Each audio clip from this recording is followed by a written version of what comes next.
What's up, Wildcats? It's Mr. Walker coming at you from my basement, and we're reading Chapter 6 tonight of The Reptile Room. Chapter 5 left us off with Stefano, who is really Count Olaf in disguise. And he has been threatening the children, saying, if you tell Montgomery who I am, something bad's going to happen to you. And Klaus made probably a mistake. Klaus said, well, you're not coming to Peru with us because Uncle Del Monte just ripped up your ticket. And that made Stefano really mad. And we already know that they foreshadowed something bad's going to happen to Montgomery. So let's see right now if this happens. So here we go. Chapter 1, 2, 3, 4, 5, 6. Bad circumstances have a way of ruining things that would otherwise be pleasant. So it was with the Bolivar orphans and the movie Zombies in the Snow. All afternoon, the three children had sat and worried in the reptile room under the mocking stare of Stefano. And the oblivious, the word here, oblivious, means not aware that Stefano was really Count Olaf and thus being in great deal of danger, chatter of Uncle Montgomery. So by the time it was evening, the siblings were in no mood for cinematic entertainment. Uncle Monty's Jeep was really too small to hold him, Stefano, and the three orphans, so Klaus and Violet shared a seat. And poor Sonny had to sit on Stefano's filthy lap. But the Bolivares were preoccupied to even notice their discomfort. The children sat all in a row at the multiplex, with Uncle Monty to one side, while Stefano sat in the middle and hogged the popcorn. But the children were too anxious to eat any snacks and too busy trying to figure out what Stefano planned to do to enjoy Zombies in the Snow, which was a fine film. When the zombies first rose out of the snowbank surrounding the tiny alpine fishing village, Violet tried to imagine a way in which Stefano could get aboard the Prospero without a ticket and accompany them to Peru. When the town fathers constructed a barrier of sturdy oak, only to have the zombies chomp their way through it, Klaus was concerned with what exactly Stefano had meant when he spoke about accidents.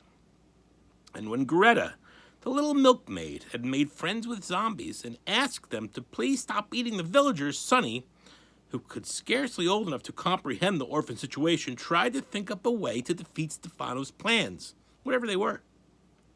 In the final scene of the movie, the zombies and the villagers celebrated May Day together, but the three Bolivar orphans were too nervous and afraid to enjoy themselves even one little bit. On the way home, Uncle Monty tried to talk to the silent, worried children sitting in the back, but they hardly said a word in reply, and eventually he fell silent. When the Jeep pulled up to the snake-shaped hedges, the Bolivar children dashed out and ran to the front door without even saying goodbye to their puzzled guardian. With heavy hearts, they climbed the stairs to their bedroom, and when they reached their doors, they could not bear to part. Could we all spend the night together in the same room? Klaus asked Violet timidly. Last night I felt like I was in a jail cell. I was worried all by myself. Me too, said Violet. Since we're not going to sleep, we might as well not sleep in the same place. Dico, Sonny agreed, and followed her siblings to Violet's room.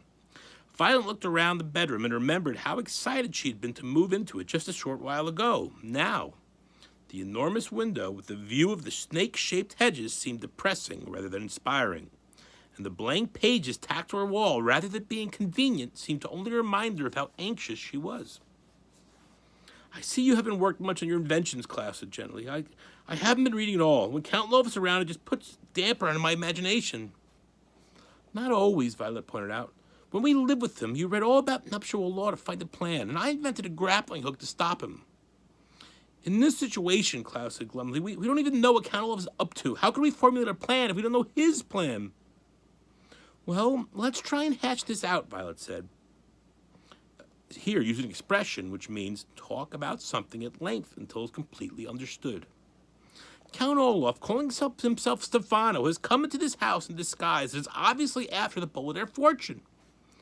And once he gets it on his hands, he plans to kill us. Tadu, Sonny murmured solemnly, which probably meant something along the lines of, it's a loathsome situation in which we find ourselves. However, Violet said, if he harms us, there's no way to get our money. That's why he tried to marry me, at least. Thank God that didn't work out. Then Count Olaf would be my brother-in-law, and this time he's not planning to marry you. He said something about an accident. And about heading to a location where crimes are more difficult to trace. He must be in Peru, but Stefano isn't going to Peru. Uncle Monty took his ticket. Doug, Sonny shrieked in a generic cry of frustration and pounded her little fist on the floor. The word generic here means when one is unable to think of anything else to say, and Sonny was not alone in this. Violet and Klaus were, of course, too old to say things like Doug, but they wished they weren't. They wished they could figure out Count Olaf's plan. They wished their situation didn't seem as mysterious and helpless as it did.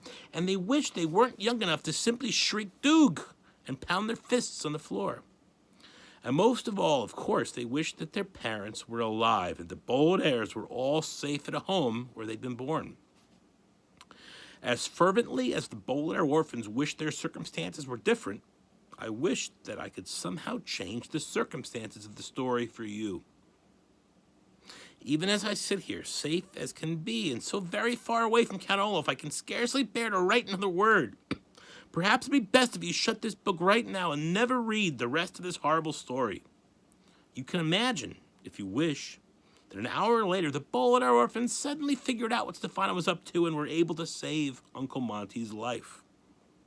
You can picture the police arriving with all their flashlights and sirens and dragging Stefano away to jail for the rest of his life. You can pretend, and even though it's not so, that the bold heirs are living happily with Uncle Monty this day.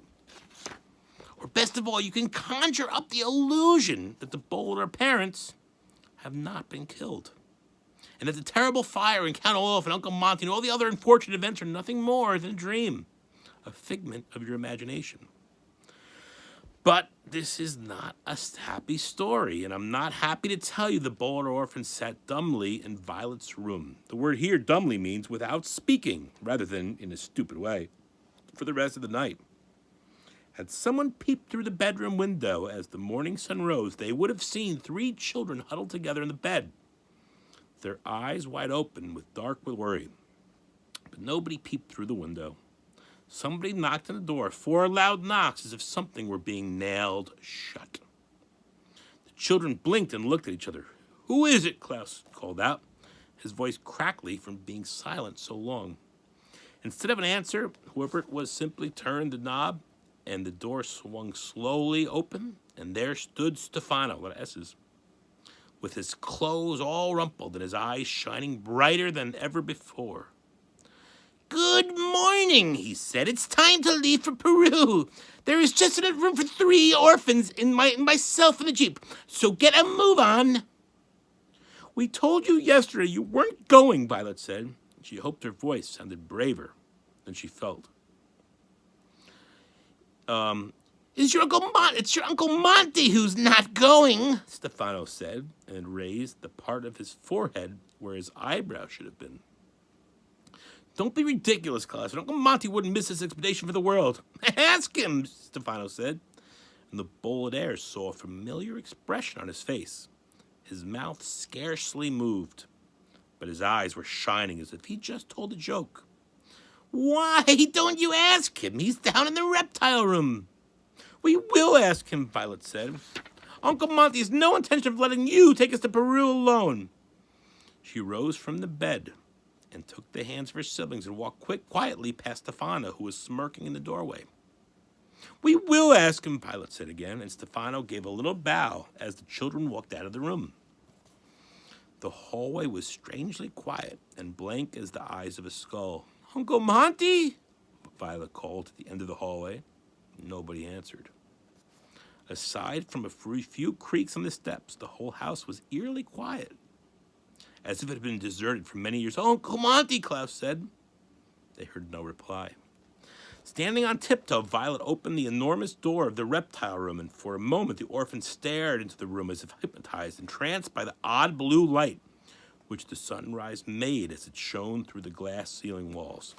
The dim glow, they could only see the silhouettes of various reptiles as they moved around their cages or slept, curdled into shapeless, dark masses.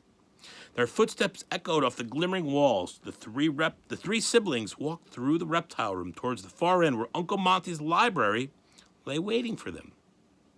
Even though the dark room felt mysterious and strange, it was a comforting mystery and a safe strangeness. They remembered Uncle Monty's promise that if they took time to learn the facts, no harm would come to them here in the reptile room. However, you and I remember Uncle Monty's promise was laden with dramatic irony. And now, here in the early morning gloom of the reptile room, that irony was going to come to a fruition.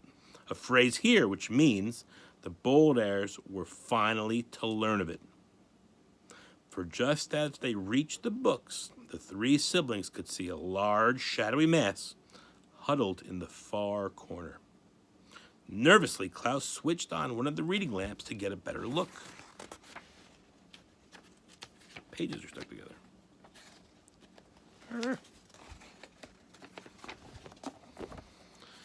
The shadowy mass was Uncle Monty. His mouth was slightly agape as if he were surprised, and his eyes were wide open, but he didn't appear to see them. His face, usually so rosy, was very, very pale. And under his left eye, were two small holes, right in a line, the sort of mark made by two fangs of a snake. "Devo sum?" Sonny asked, and tugged at his pant leg. Uncle Monty did not move. As he had promised, no harm came to the Boulder orphans in the reptile room. But great harm had come to Uncle Monty. So that's the end of our chapter. It looks like Uncle Monty might be in bad shape. Chapter 7 next time. Go Wildcats.